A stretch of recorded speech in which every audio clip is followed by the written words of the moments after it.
Usually when we talk about a person stepping into a massive, world-altering leadership role, we tend to look for a very specific type of resume. Right, yeah. Like a checklist. Exactly. Okay. We want to see, the elite academies they attended or the powerful mentors who opened doors for them. We look for the calculated political maneuvering they used to climb the ladder. I mean, it's all very visible, very transactional. Yeah, and frankly, very human. Exactly. It's a neatly documented chronological climb that makes logical sense to our modern sensibilities. We like to believe that greatness is simply a formula.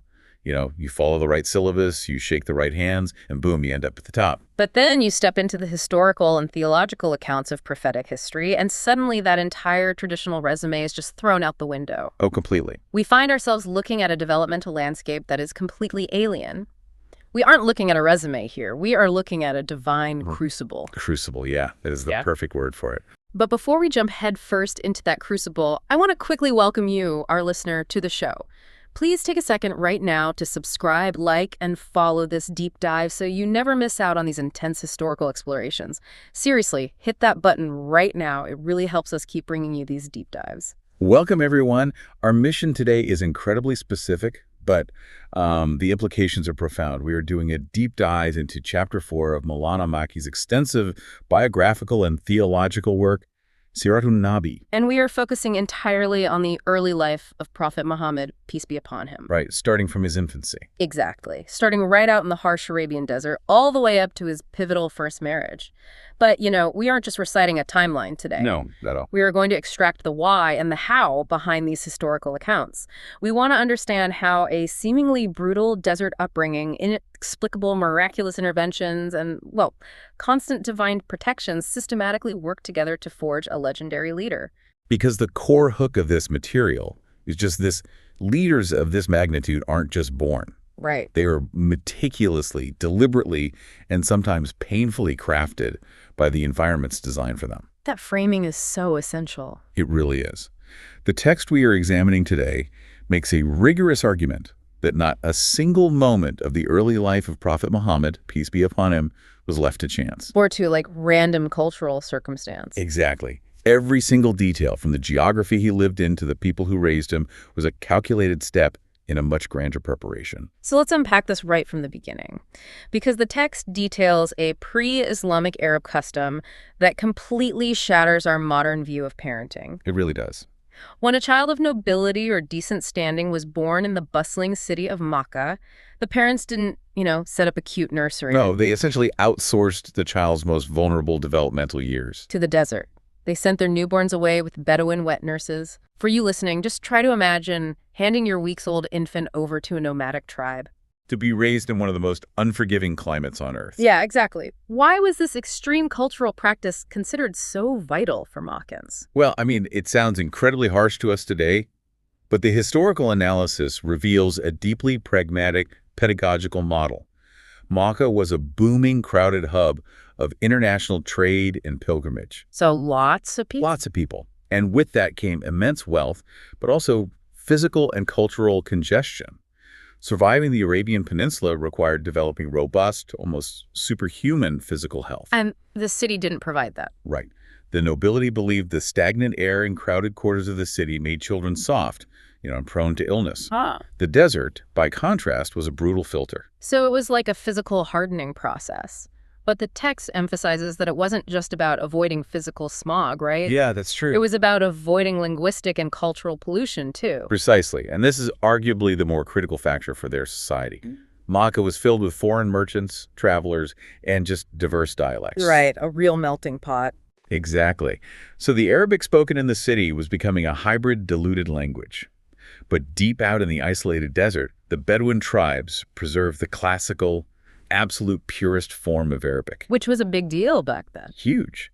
In Arab society, your entire social standing, your ability to lead, to negotiate, or to inspire, rested entirely on your command of poetry and flawless oratory. Wow. It's like sending your child to a high-stakes, multi-year, total immersion linguistic survival camp. That's a great way to put it. You send them to the harshest environment possible so their mother tongue is completely untainted.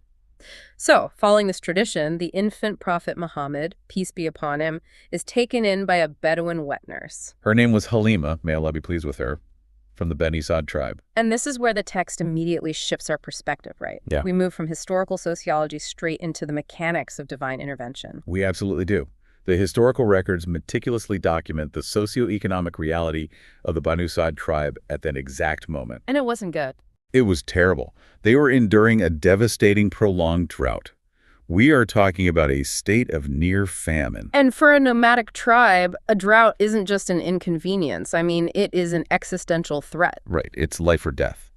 The text paints this really grim picture of Halima, may Allah be pleased with her, arriving in Makkah out of sheer desperation. She recounts her physical reality with stark clarity.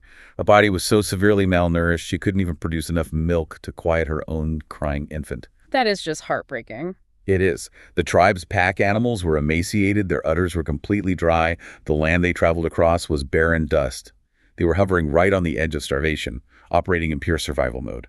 But then the narrative documents that the very moment Prophet Muhammad, peace be upon him, enters her household, the mechanics of their reality fundamentally break. It's astonishing. It isn't a gradual seasonal shift like waiting for the rain. It is an instantaneous flipping of their economic and physical reality. The transformation is sudden and total.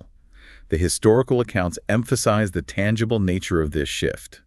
Suddenly, despite her own malnutrition just hours prior, Halima, may Allah be pleased with her, has abundant milk. Wow. Yeah, more than enough to fully satisfy both her own son and Prophet Muhammad, peace be upon him, allowing both to sleep soundly for the first time in weeks. That must have been an incredible relief, but the anomaly extended beyond her own biology, didn't it? Oh, absolutely. Yeah. Livestock respond too. The text describes their emaciated camels and sheep suddenly returning from the barren grazing lands with bursting udders. So the household shifted overnight from the brink of absolute starvation to overwhelming surplus. Completely overnight. Now, just imagine the psychological impact of this on the broader Banu Sa'd tribe. Oh, they must have noticed immediately. Of course. In a tight-knit, desperate nomadic community, wealth, which is measured entirely in food and milk, cannot be hidden.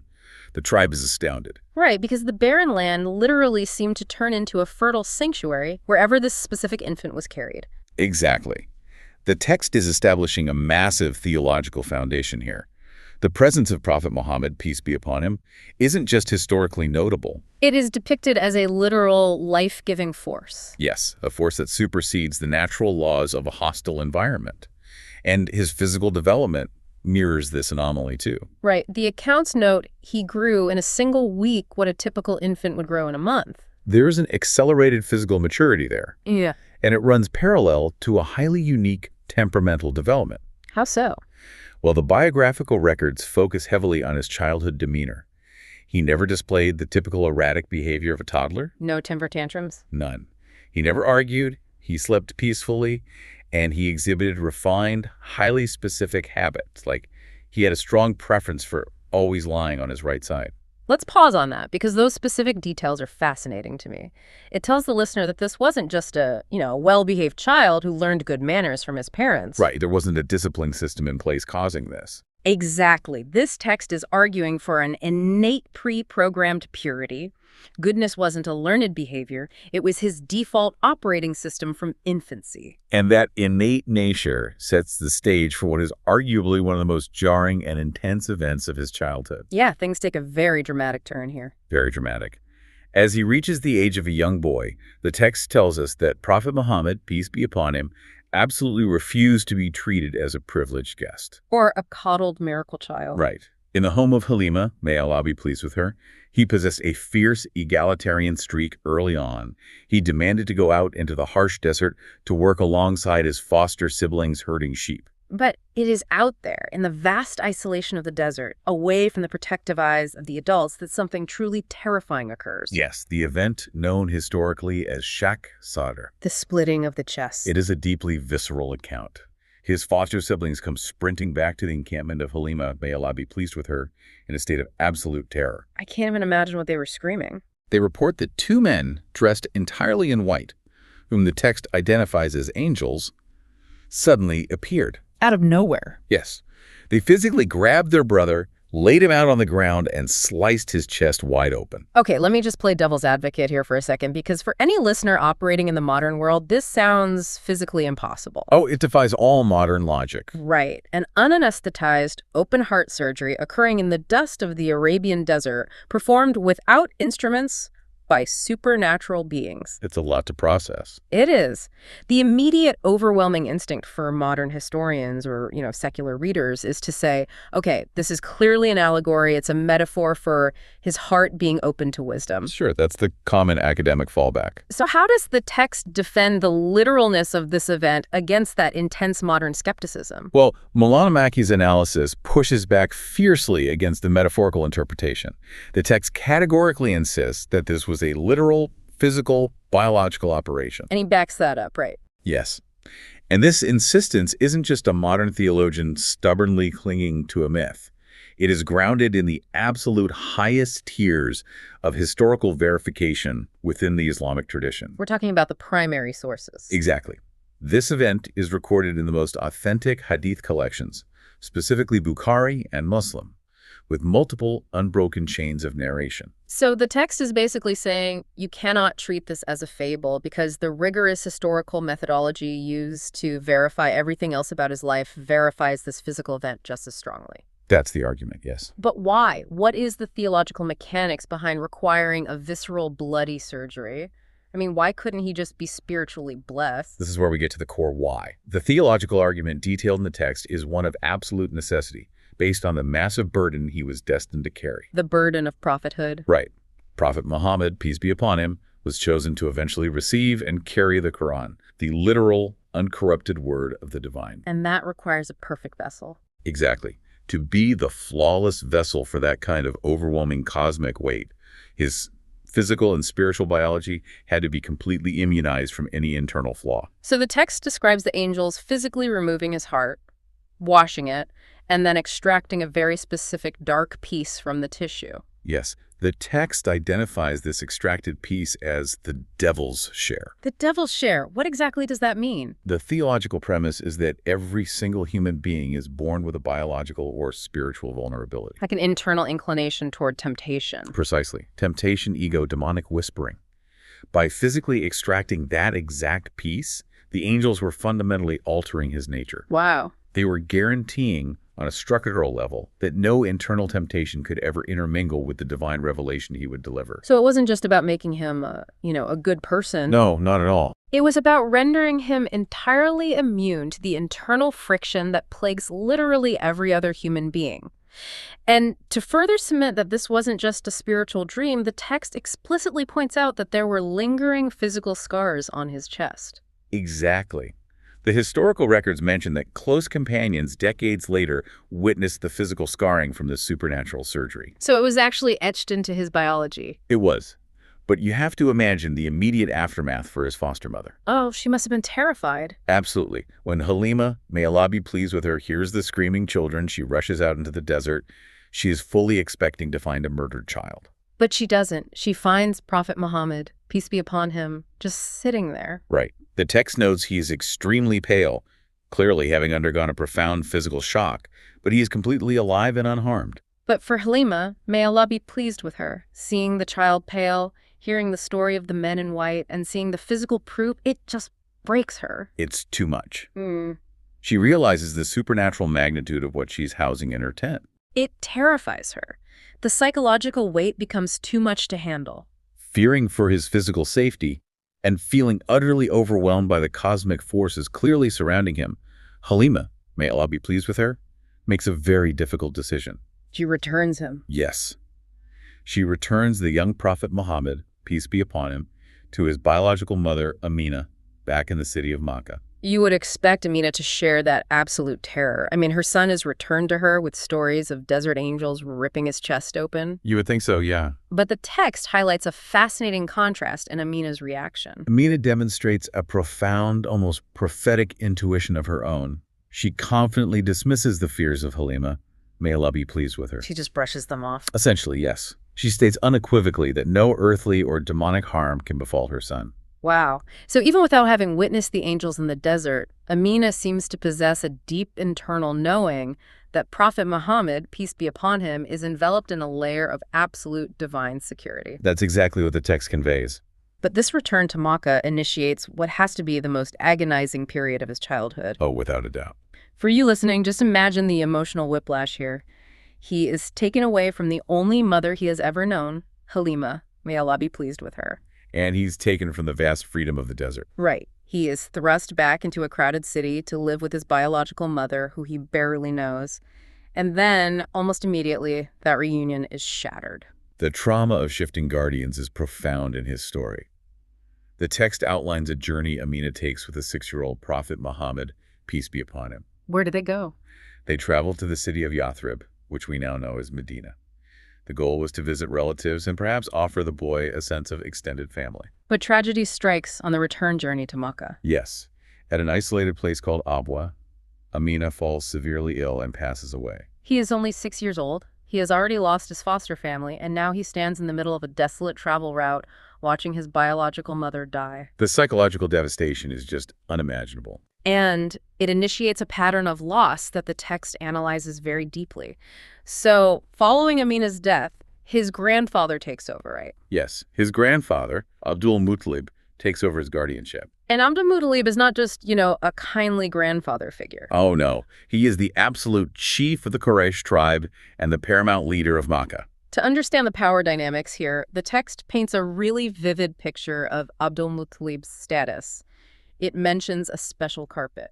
Yes, he had a special designated carpet placed in the shade of the Kaaba. And this wasn't just a rug to sit on. No, it was the physical seat of ultimate civic and religious authority in the Arabian Peninsula. The respect for that carpet was absolute. The text points out that not the wealthy tribal elders, not the fiercest warriors, not even Abdul Muttalib's own powerful adult sons dared to step foot on it. It was completely untouchable for anyone but him. Yet the historical accounts note a beautiful kind of subversive detail about this. Yeah, the young, orphaned Prophet Muhammad, peace be upon him, would casually walk right past the tribal elders and sit directly on that sacred carpet. And his uncle's men, who were absolutely obsessed with hierarchy and protocol, would immediately rush forward to grab him, right? They'd try to pull him away, say, you can't sit there, that is the seat of power. But Abdul Muttalib would immediately halt them. He would say, "Leave my son alone."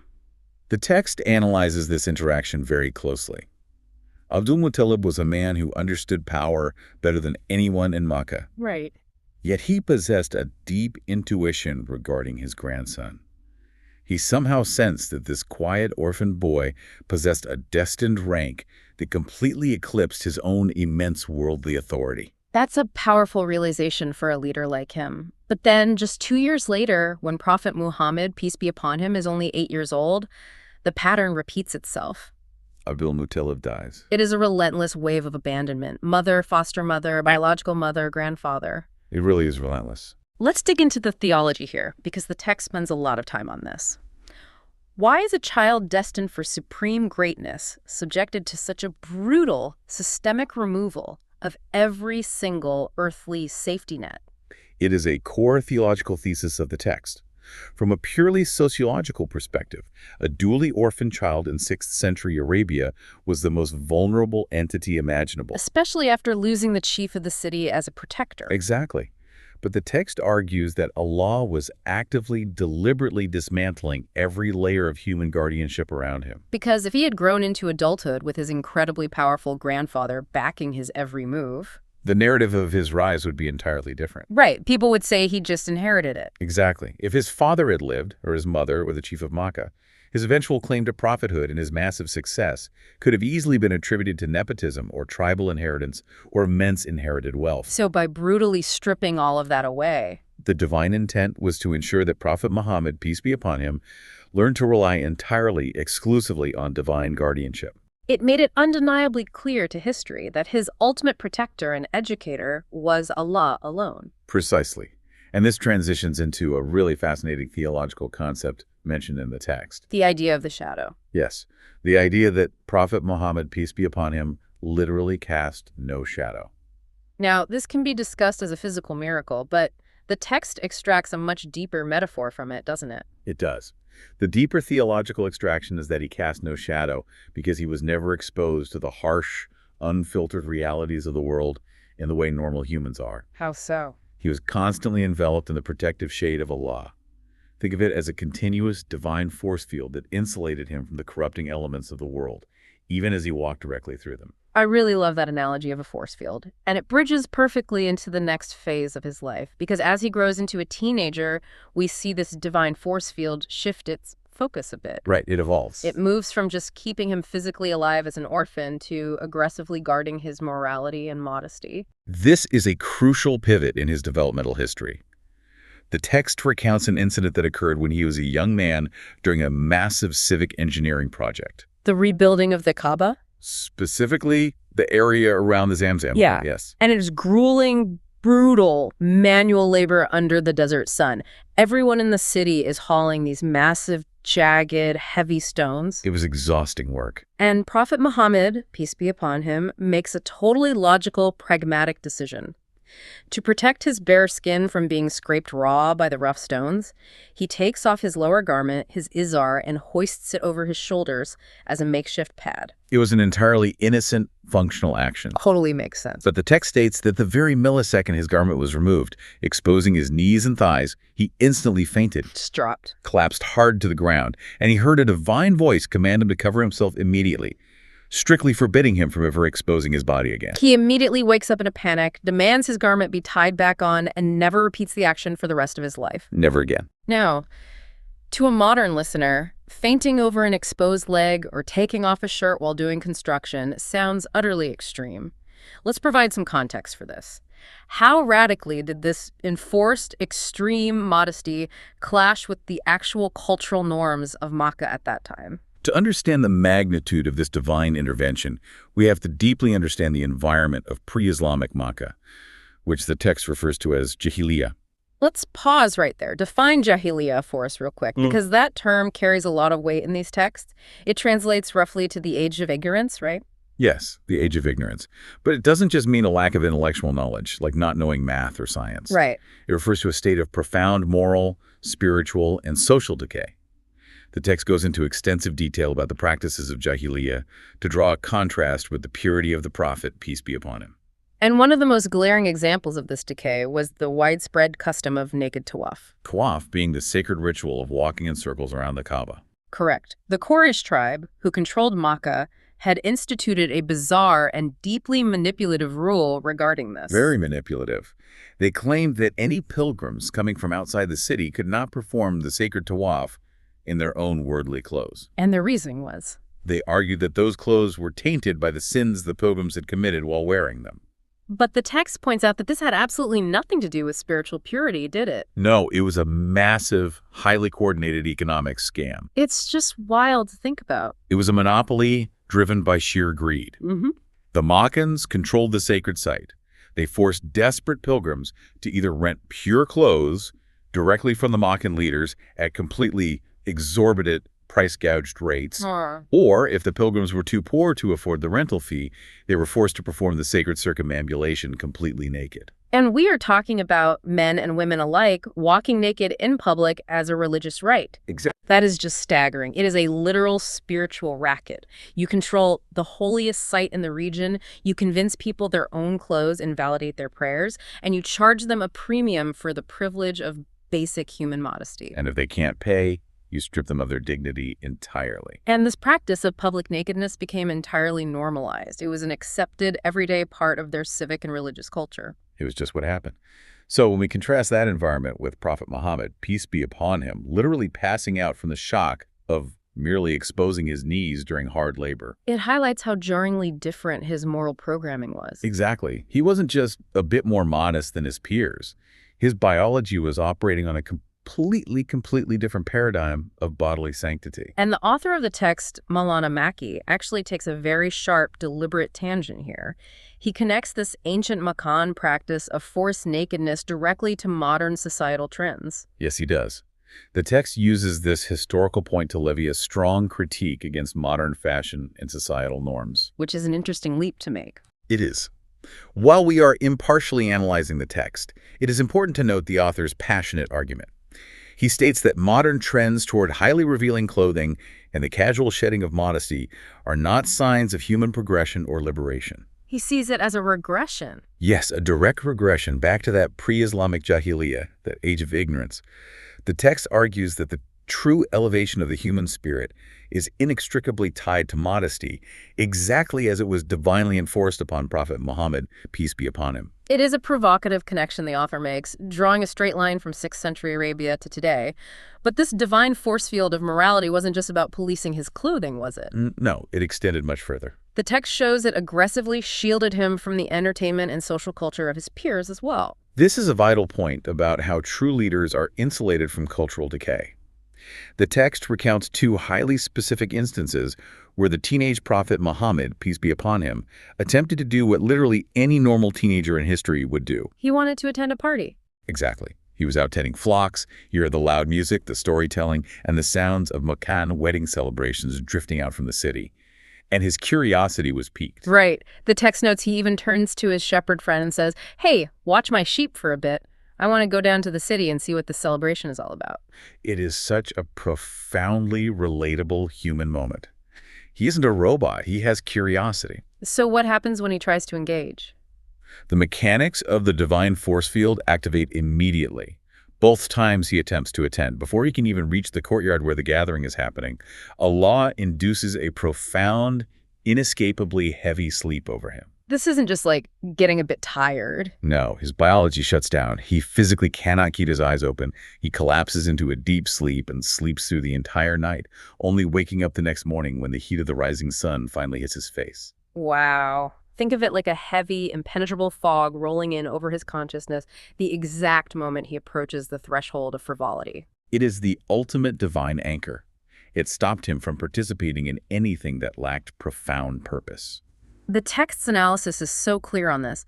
Allah was explicitly shielding not just his body, but his ears, his eyes, and his mind from the frivolous, often debauched entertainment of Makkan society. He was absolutely forbidden from partaking in the mundane, mind-numbing distractions that completely consumed his peers. Which means that decades before he officially took up the mantle of prophethood at the age of 40, he was already being mentally and physically set apart from his own society. He was living physically inside the city limits of Makkah, but he was emphatically not of Makkah. He was kept pristine. Exactly. The preparation was ongoing, relentless, and all-encompassing.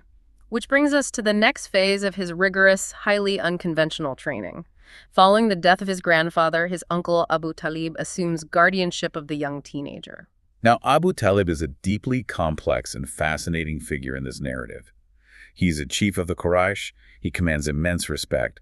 But there is a major glaring issue. He doesn't have the wealth of his father. Right. Unlike his father, Abdul Muttalib, who had vast resources, Abu Talib is desperately poor. Very poor. The historical accounts describe Abu Talib having a very large family and severely limited resources. They struggled daily just to put enough food on the table to keep everyone fed. But once again, we see the environment react to the presence of Prophet Muhammad, peace be upon him. His arrival into the household triggers a miraculous shift in their physics of survival. It is the exact same pattern we saw with Halima, may Allah be pleased with her, in the desert. Identical. The text notes that whenever the family sat down to eat, if Prophet Muhammad, peace be upon him, was present and ate with them, the meager, insufficient amount of food would inexplicably satisfy the hunger of the entire large family. There was a tangible divine blessing, a barakah, that multiplied resources in his presence. Exactly. But perfectly aligning with his character, Prophet Muhammad, peace be upon him, absolutely refused to be a passive burden on his struggling uncle. Right. He is acutely aware of the financial strain. He sees his uncle stressing over resources, and he insists on working to ease the burden. And the job he takes is crucial to the entire narrative. He becomes a shepherd. He insists on herding sheep in the hills surrounding Makkah, and the author, Maulana Makki, pauses the historical narrative here to make a profound theological and historical observation. Yes, he notes that every single prophet in the history of the divine tradition, without a single exception, herded sheep at some point in their early lives. Okay, I have to push back on this because for a listener thinking about leadership training, this sounds completely counterintuitive. It really does. Why sheep? I mean, if I am designing a training program to prepare a man to build an empire, to face down hostile armies, and to rewrite the legal and moral code of humanity, I want him studying rhetoric in a great library or studying military tactics under a general. Sure, that's the worldly way. Why does the ultimate prerequisite for divine leadership involve following livestock around dusty hills? It lacks all prestige. It completely lacks worldly prestige, which is exactly the point. The text deeply analyzes the psychology of herding.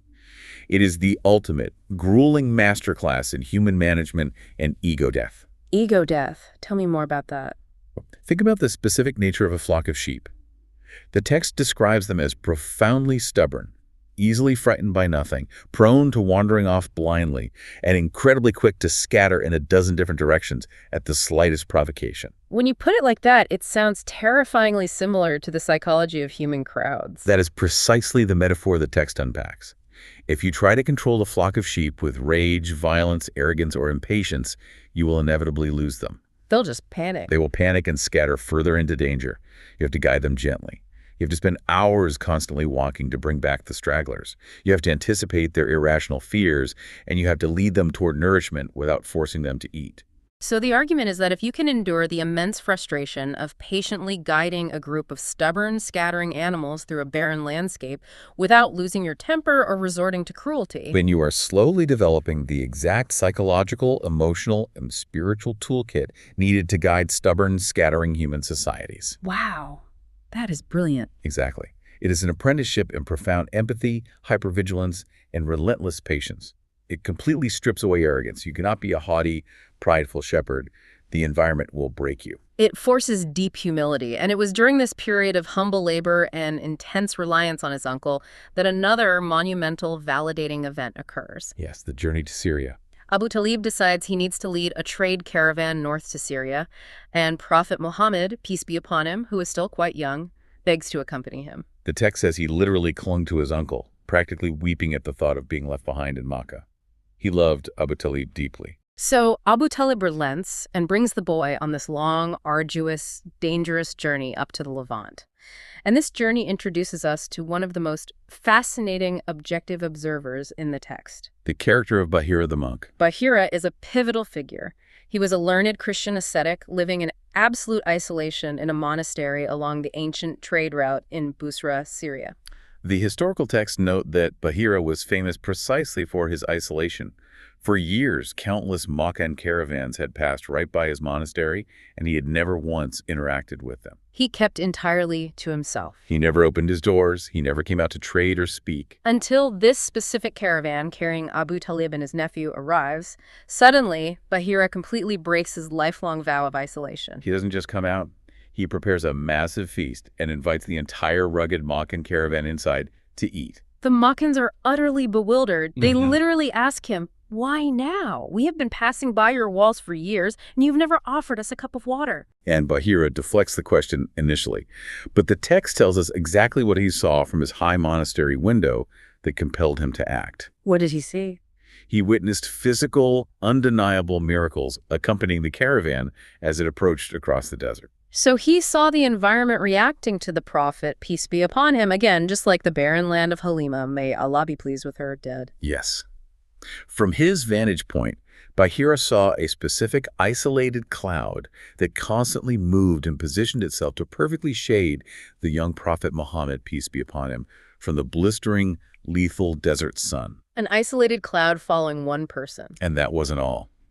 When the caravan finally stopped to rest under a large tree near the monastery, Bahira watched in awe as the heavy branches of the tree physically bent and lowered themselves to provide an extra layer of shade specifically for the boy. Now, for Bahira, a monk who has spent his entire life deeply immersed in ancient esoteric scriptures, these aren't just neat atmospheric anomalies. Not at all. These are flashing, undeniable neon signs fulfilling prophecies he has read about for decades. Exactly. He knows exactly what those signs mean. He invites the men in, but as he scans the room, he realizes the entity he saw the cloud protecting is missing. Because the Makkans had left the young prophet Muhammad, peace be upon him, outside to guard the baggage because he was just a kid. Right. Bahira is adamant. He absolutely demands that the boy be brought inside immediately. And when Prophet Muhammad, peace be upon him, is finally brought into the monastery, Bahira essentially puts him on the stand. He cross-examines him intensely. He asks him highly specific questions about his sleeping habits, his internal thoughts, his perspectives on the world, his reactions to the Makan idols. And every single answer the young boy gives aligns with terrifying precision to what Bahira knows from his ancient texts regarding the coming of the final prophet. But Bahira is a scholar, right? He needs absolute physical confirmation before he makes a declaration. He asks the boy to remove his shirt so he could see the space directly between his shoulders. And there, Bahira identifies the physical seal of prophethood. The text describes it very specifically, right? It isn't just a birthmark. No, it is described as a slightly raised piece of flesh, roughly the size of a pigeon's egg, with a highly specific arrangement of hair. It was a physical, biological stamp that matched the ancient descriptions flawlessly. Once Bahira sees that seal, his entire demeanor shifts from intense curiosity to absolute terrified urgency. He pulls Abu Talib aside, away from the rest of the men, and delivers a desperate geopolitical warning. What does he say? He confirms to Abu Talib the boy's supreme prophetic destiny. But he warns him that if the Romans, or certain highly hostile factions of the Jewish tribes in the Levant, discover the boy's identity, they will instantly assassinate him. Assassinate a child. Yes. Bahira explains that these groups are expecting a prophet, but they expect him to emerge strictly from their own lineages. The sheer tribal jealousy of a prophet emerging from the Arabs of Makkah would lead them to kill the boy. Wow. So he urgently commands Abu Talib to abandon the lucrative trade mission and immediately smuggle the boy back to the safety of Makkah. This entire event serves a massive purpose in the narrative. It provides objective third-party verification. It really does. Up until this point, the miracles, the splitting of the chest, the multiplying food were witnessed by family members, right? Halima, may Allah be pleased with her, Amina, Abdul Muttalib, Abu Talib. Yes, all internal sources. Now you have an external, highly educated scholar of a different faith confirming his identity using entirely different theological criteria. It grounds the narrative in historical validation. And this validation transitions us into the phase of his life where his intensely guarded internal character finally begins to manifest outwardly in the brutal public sphere of Meccan commerce. We move forward in the timeline now.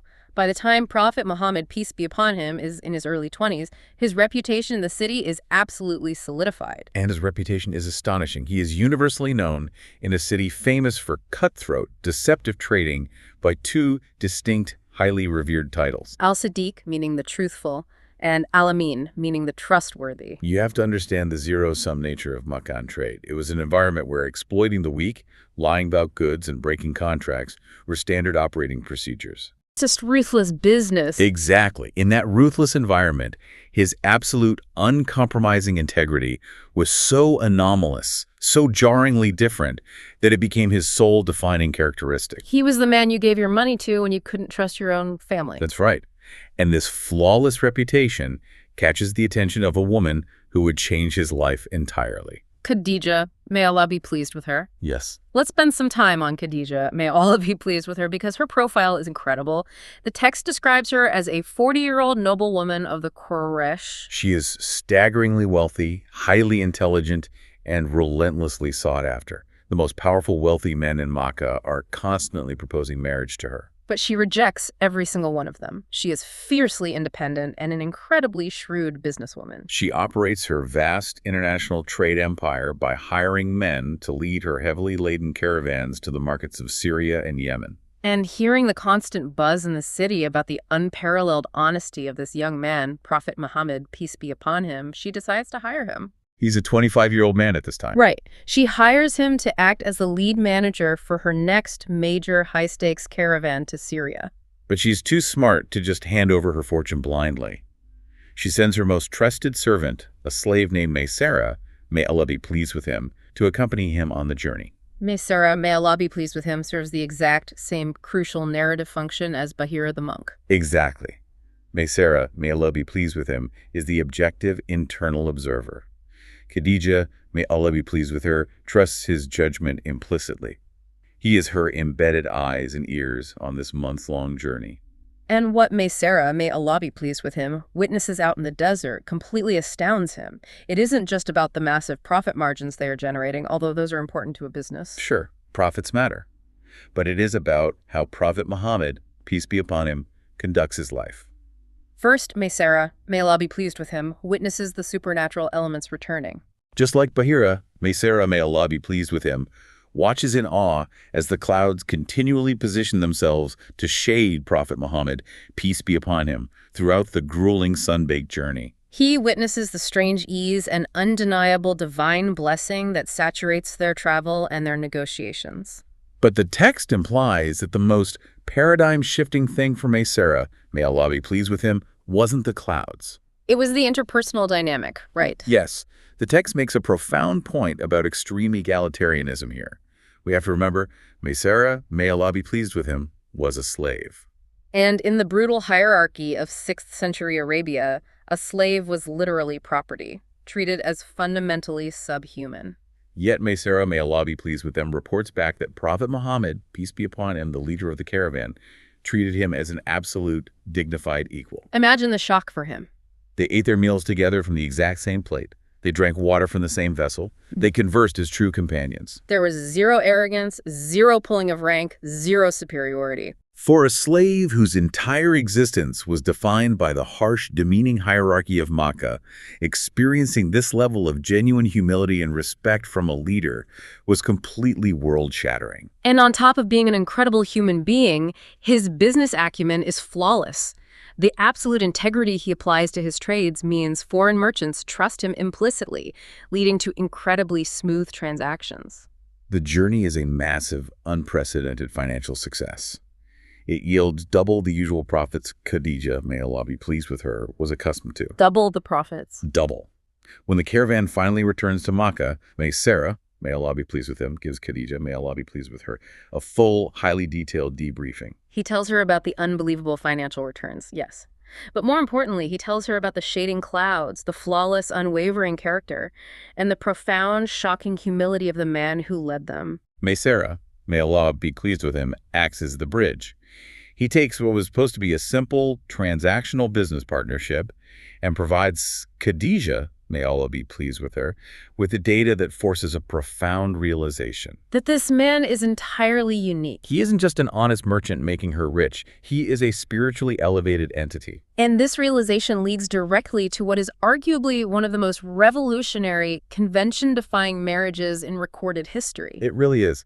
Khadija, may Allah be pleased with her, a phenomenally wealthy, fiercely independent, 40-year-old aristocratic woman, decides she wants to marry her 25-year-old employee. In literally any era of human history, that dynamic is fascinating. But in highly patriarchal 6th century Arabia, it is groundbreaking. She doesn't wait around for him to realize he should propose. She takes the absolute initiative. Right. She enlists a trusted friend, a woman named Nafisa, may Allah be pleased with her, to act as an intermediary and subtly broach the subject with him. Nafisa, may Allah be pleased with her, approaches Prophet Muhammad, peace be upon him, and asks him a direct question. Why isn't he married yet? And he replies very practically, stating he simply doesn't have the wealth or resources to support a wife. Then Nafisa, may Allah be pleased with her, poses a hypothetical. She asks, what if wealth wasn't an issue at all? What if a woman of immense beauty, vast wealth, and profound nobility actively desired you? He is confused and asks who she could possibly mean. When Nafisa, may Allah be pleased with her, reveals that she is speaking on behalf of Khadija, may Allah be pleased with her, he is deeply surprised, but he is highly agreeable. The proposal is accepted, and the marriage is formally initiated. The text details the formalities. His uncle, Abu Talib, and a relative of Khadija, may Allah be pleased with her, named Nawfal, delivered the official marriage sermons. It was a joyous, highly significant union that merged his impeccable character with her immense influence and resources.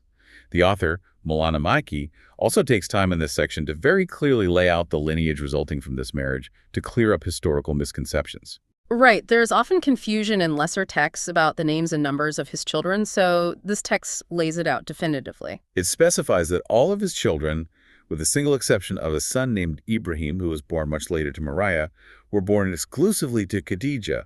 May Allah be pleased with her. They had sons who tragically passed away in infancy, right? Yes, Kazim and Abdullah. And the text makes a crucial, specific clarification here. The names Tayyab and Tahir were not separate, additional sons, as is sometimes mistakenly believed by historians, but were rather affectionate descriptive titles given to Abdullah, may Allah be pleased with him. They also had 4 daughters who lived to adulthood. Zainab, may Allah be pleased with her. Rokhaya, may Allah be pleased with her. Kulthum, may Allah be pleased with her. And Fatima, may Allah be pleased with her. Now, this is the point in the text where Maulana Maki takes a very firm, highly defensive stance. He directly addresses the massive elephant in the room regarding later criticism. Often levied by Orientalist historians or modern secular critics. Exactly. Critics who accuse Prophet Muhammad, peace be upon him, of marrying for lust, pointing to his multiple marriages much later in his life. Yes, we need to unpack the defense the text mounts, because it is entirely reliant on historical chronology rather than just religious sentiment. The defense is rigorously logical. The text dismantles the accusation of lust by asking the reader to simply look at the chronological timeline of human biology and sociology. The core argument rests on when these marriages occurred. Exactly. Let's apply basic logic here. If a man is fundamentally driven by pure, uncontrollable physical impulse and lust, when does that behavior typically manifest? It manifests in his 20s and 30s, his absolute prime youth. Precisely. But the undeniable historical record shows that Prophet Muhammad, peace be upon him, spent his entire physical prime, from the vital age of 25 all the way until he was 50 years old, in a strictly, fiercely monogamous marriage with Khadija, may Allah be pleased with her. And she was 15 years his senior. The text emphasizes the brutal climate of Makkah to make a point here. It points out that in that intense, relentless desert heat, physical aging happens rapidly. By the time he was a highly influential man in his 40s, she was a woman in her late 50s and 60s. Yet, despite living in a society where rampant polygamy was not just accepted, but actively expected as a status symbol for successful men, he never took another wife while she lived. He was entirely, completely devoted to her. It is an incredibly powerful, structurally sound, logical argument.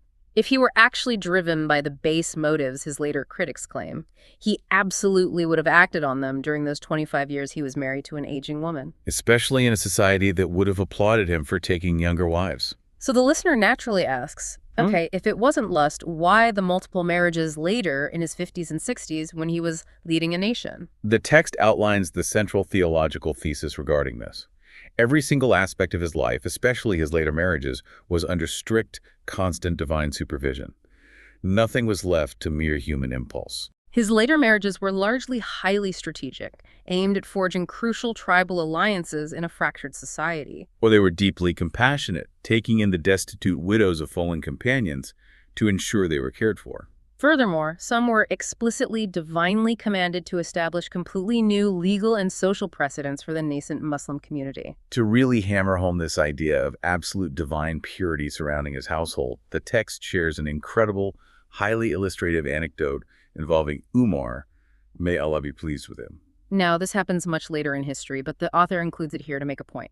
It occurs when a horrific, slanderous rumor was spread by hypocrites about the Prophet's young wife, Aisha, may Allah be pleased with her. Yes, the incident of the slander against Aisha, may Allah be pleased with her, is a major, highly traumatic event in Islamic history. While agonizingly waiting for divine revelation to descend and definitively clear her name, Prophet Muhammad, peace be upon him, consulted his closest, most trusted companions. He asked Umar, may Allah be pleased with him, for his frank opinion on the swirling rumors. And the response from Umar, may Allah be pleased with him, is a masterclass in theological logic. He doesn't go out and investigate the rumor. He doesn't interview witnesses. No, he simply looks at the overarching divine pattern of the life of the Prophet, peace be upon him. Umar, may Allah be pleased with him, asks the Prophet, peace be upon him, a simple question. Did Allah command you to marry her, or was it your own human choice? The Prophet, peace be upon him, confirms that the marriage was initiated by divine command. Then Umar, may Allah be pleased with him, uses a striking, incredibly vivid analogy. He points out that Allah protects the physical body of the Prophet, peace be upon him, so fiercely, so perfectly, that he would not even allow a filthy physical fly to land on his skin. Right. The logic is brilliant.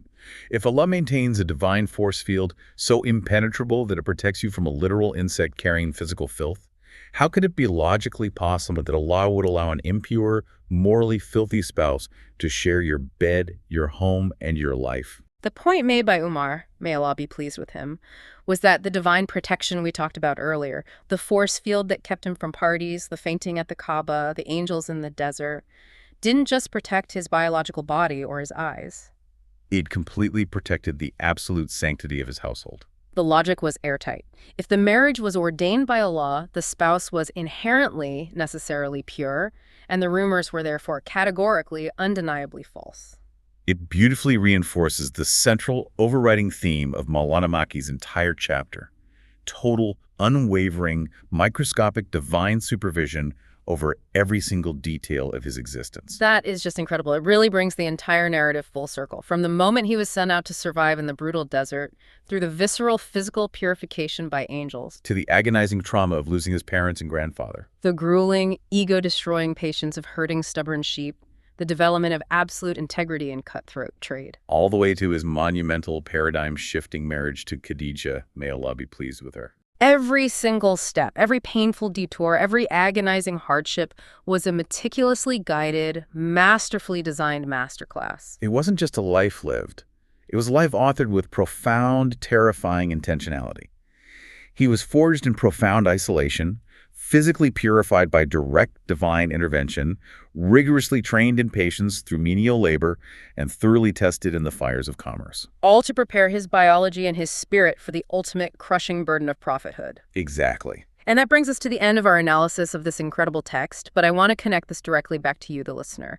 Think deeply about the trajectory of your own life. We all go through periods that feel exactly like the harsh, unforgiving desert. We endure devastating, seemingly senseless losses, or we find ourselves stuck for years in phases that feel as menial, mundane, and intensely frustrating as herding stubborn sheep in the heat. It is incredibly easy to view those periods as wasted time, as punishments, or as meaningless suffering. But if we view our own lives through the analytical lens of this historical narrative, we are forced to ask ourselves a challenging question. Are these intense difficulties actually the exact customized training ground we need? Right. Is the crushing isolation you might be feeling right now actually a necessary process of stripping away your reliance on fragile, worldly safety nets? Like the loss of his grandfather. Exactly. So you can build a stronger, infinitely more resilient internal foundation.